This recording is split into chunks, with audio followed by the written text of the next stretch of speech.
after him, and smote him, and delivered it out of his mouth. And when he arose against me, I caught him by the beard, and smote him, and slew him. Thy servant smote both the lion and the bear, and this uncircumcised Philistine shall be as one of them, seeing he hath defied the armies of the living God. And David said, Jehovah, that delivered me out of the paw of the lion, and out of the paw of the bear, he will deliver me out of the hand of this Philistine. And Saul said unto David, Go, and Jehovah shall be with thee. And Saul clad David with his apparel, and he put a helmet of brass upon his head, and he clad him with a coat of mail. And David girded his sword upon his apparel, and he essayed to go, for he had not proved it.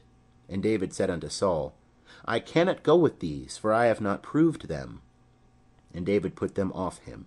And he took his staff in his hand, and chose him 5 smooth stones out of the brook, and put them in the shepherd's bag which he had, even in his wallet. And his sling was in his hand, and he drew near to the Philistine. And the Philistine came on and drew near unto David, and the man that bare the shield went before him. And when the Philistine looked about, and saw David, he disdained him, for he was but a youth, and ruddy, and withal of a fair countenance.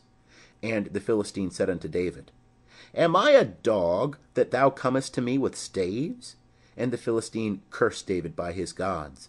And the Philistine said to David, Come to me, and I will give thy flesh unto the birds of the heavens, and to the beasts of the field. Then said David to the Philistine, Thou comest to me with a sword, and with a spear, and with a javelin. But I come to thee in the name of Jehovah of hosts, the God of the armies of Israel, whom thou hast defied. This day will Jehovah deliver thee into my hand, and I will smite thee, and take thy head from off thee. And I will give the dead bodies of the host of the Philistines this day unto the birds of the heavens, and to the wild beasts of the earth, that all the earth may know that there is a God in Israel, and that all this assembly may know that Jehovah saveth not with sword and spear, for the battle is Jehovah's, and he will give you into our hand.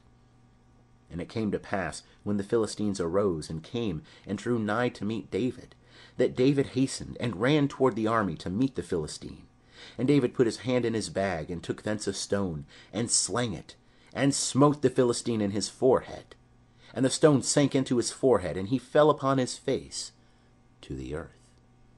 So David prevailed over the Philistine with the sling and with the stone, and smote the Philistine, and slew him.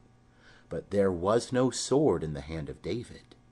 Then David ran and stood over the Philistine, and took his sword, and drew it out of the sheath thereof, and slew him, and cut off his head therewith. And when the Philistines saw that their champion was dead, they fled. And the men of Israel and of Judah arose, and shouted, and pursued the Philistines, until thou comest to Gai, and to the gates of Ekron. And the wounded of the Philistines fell down by the way to Sha'araim, even unto Gath, and unto Ekron. And the children of Israel returned from chasing after the Philistines, and they plundered their camp. And David took the head of the Philistine, and brought it to Jerusalem, but he put his armor in his tent. And when Saul saw David go forth against the Philistine, he said unto Abner, the captain of the host, Abner, whose son is this youth? And Abner said, As thy soul liveth, O king, I cannot tell. And the king said, Inquire thou whose son the stripling is. And as David returned from the slaughter of the Philistine, Abner took him, and brought him before Saul with the head of the Philistine in his hand. And Saul said to him, Whose son art thou, thou young man? And David answered, I am the son of thy servant Jesse, the Bethlehemite. End of chapter 17. Chapter 18. And it came to pass, when he had made an end of speaking unto Saul, that the soul of Jonathan was knit with the soul of David, and Jonathan loved him as his own soul. And Saul took him that day, and would let him go no more home to his father's house. Then Jonathan and David made a covenant, because he loved him as his own soul. And Jonathan stripped himself of the robe that was upon him, and gave it to David, and his apparel, even to his sword, and to his bow, and to his girdle. And David went out whithersoever Saul sent him, and behaved himself wisely. And Saul set him over the men of war.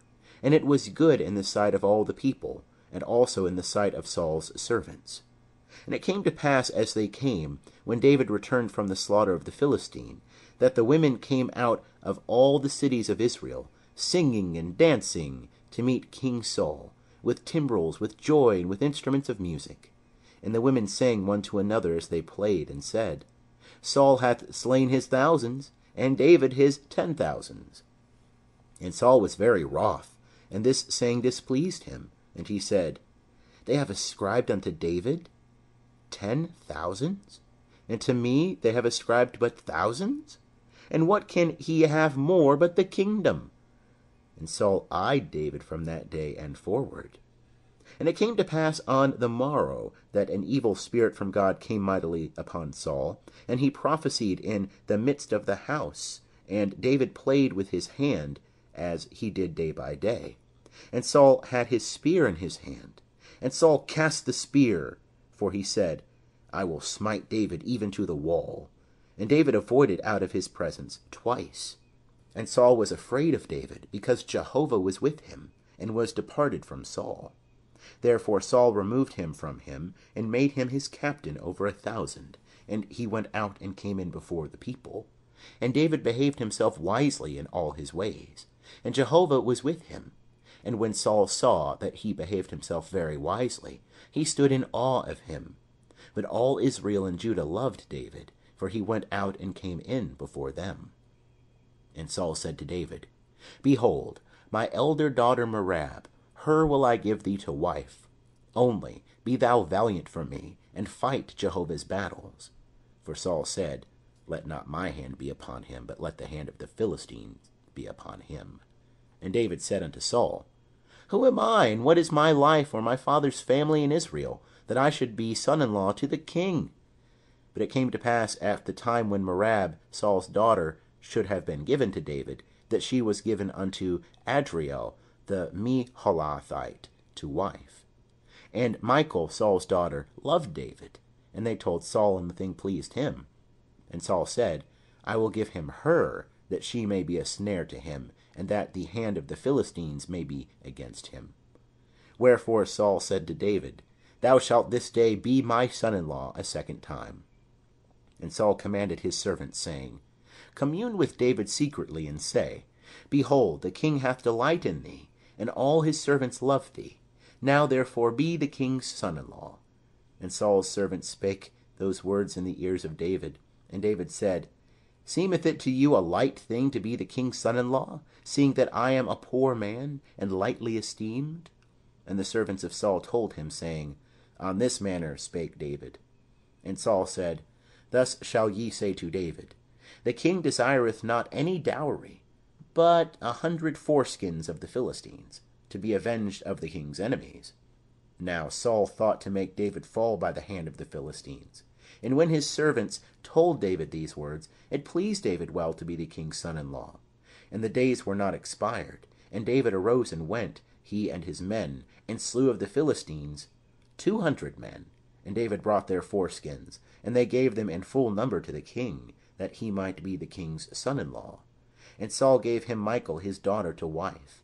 And Saul saw and knew that Jehovah was with David, and Michal, Saul's daughter, loved him.